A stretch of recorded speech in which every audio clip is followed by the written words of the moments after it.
मित्रों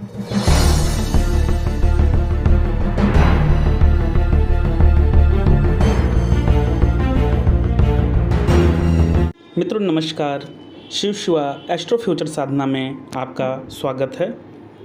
मित्रों, यूँ तो कुंडली में बहुत सारे योग होते हैं और उन योगों का विवरण भी बिल्कुल अलग अलग होता है। कुंडली में लाखों प्रकार के योग हमारे ऋषियों मुनियों ने बता रखे हैं, लेकिन उन योगों में आज हम आपको एक विशेष योग के बारे में जानकारी देने जा रहे हैं। इस योग का नाम है अर्धचंद्र योग। हाँ मित्रों, इस योग का नाम है अर्धचंद्र योग। इस योग में जब भी किसी व्यक्ति का जन्म होता है तो वो व्यक्ति अपने किसी न किसी गुण में विशेष योग्यता अर्जित करता है और उस विशेष अर्जित योग्यता के कारण उसको बहुत अधिक मान सम्मान मिलता है। वह धनवान होता है, बहुत अधिक भाग्यशाली होता है, राजाओं महाराजाओं द्वारा पूजित होता है, ऊंचे ऊंचे पद ऐसे लोगों को प्राप्त होते हैं और बहुत अधिक सम्मान प्राप्त होता है। प्रतिष्ठा युक्त सम्मान भरा जीवन ये लोग जीते हैं।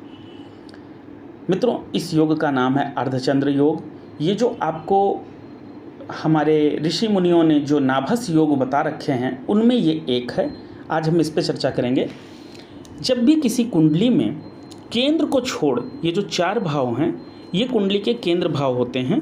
इन 4 भावों को छोड़ करके अन्य किसी भी भाव से, यानी कि दूसरे से, तीसरे से, 5वें से या 6ठे से या 8वें से या 9वें से या 11वें भाव से या 12वें भाव से, इन सब में से किसी भी भाव से अगर एक तरफ से 7 ग्रह बैठे हों, लगातार 7 ग्रह बैठे हों, जैसे मान लीजिए यहाँ पे हमने सूर्य ग्रह बैठा है, यहाँ बुध ग्रह बैठा है, यहाँ पर शुक्र ग्रह बैठा है, यहाँ चंद्रमा, यहाँ मंगल, यहाँ गुरु और यहाँ पर शनि। इस तरह आप देख रहे हैं एक सीरियल से 7 ग्रह बैठे हुए हैं।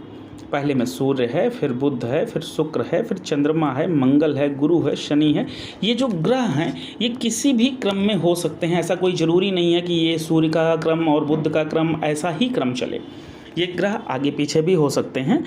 ये जो ग्रह होंगे ये एक के बाद एक भावों में मौजूद होंगे, यानी कि 7 भावों को मिलाकर 7 ग्रह अलग अलग भावों में अलग अलग ग्रह बैठे होंगे।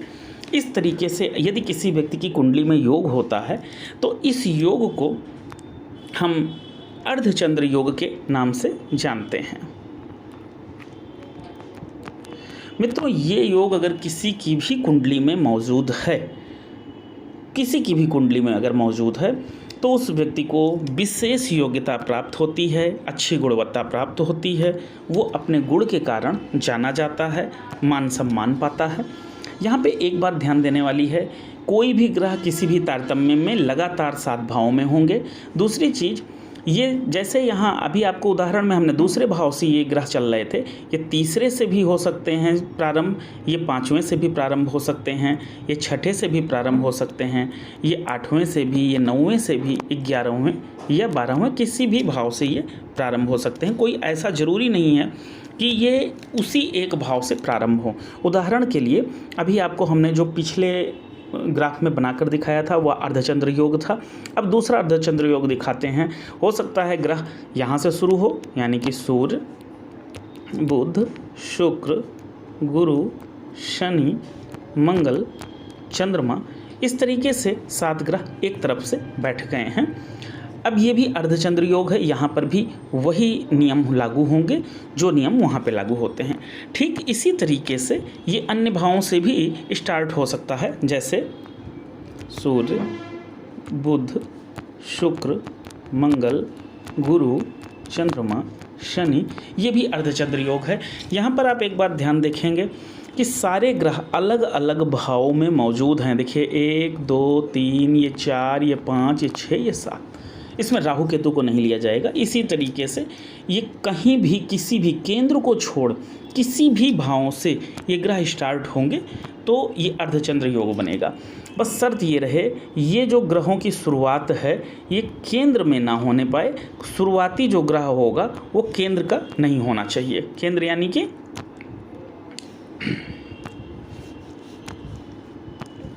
कि ये जो 4 भाव हैं, इनसे ग्रहों की शुरुआत नहीं होनी चाहिए। इसके अलावा कोई भी शुरुआत किसी भी जगह से हो सकती है, दूसरे भाव से भी हो सकती है, 12वें भाव से भी हो सकती है। यहाँ से भी अगर कोई ग्रह एक तरफ से चलेगा, जैसे सूर्य है, बुध है, शुक्र है, चंद्र है, गुरु है, शनि है, मंगल है, तो भी ये अर्धचंद्र योग ही माना जाएगा, इसमें भी वही लाभ मिलेगा। मित्रों, यहाँ पर कुछ बातों को आपको ध्यान रखना है। हर कुंडली में अगर अर्धचंद्र योग बनेगा तो क्या सबको एक जैसा ही फल मिलेगा? नहीं, तो बिल्कुल ऐसा नहीं होगा, सबके फल अलग अलग होंगे।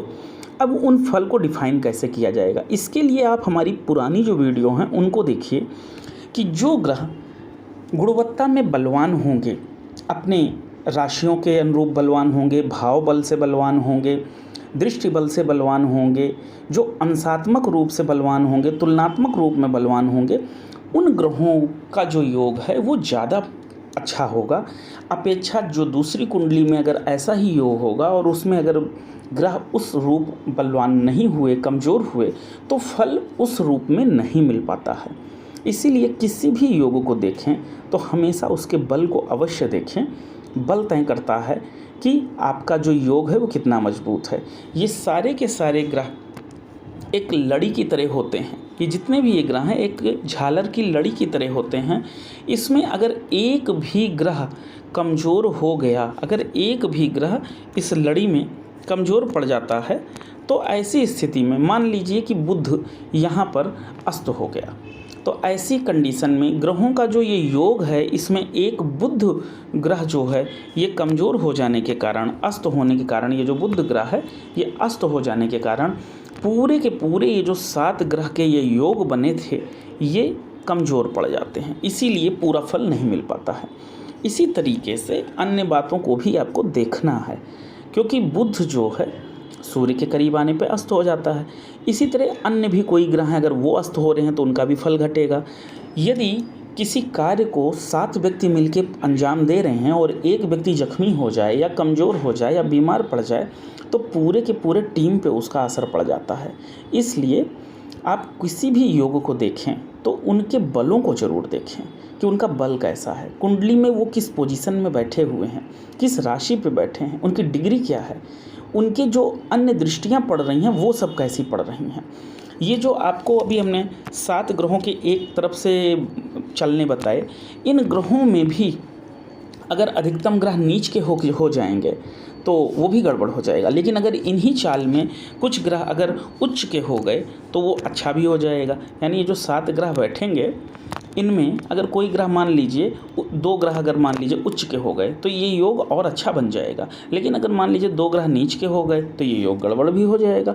यानी कि आपको सिर्फ एक पॉइंट को देख के किसी भी निष्कर्ष पर नहीं जाना है।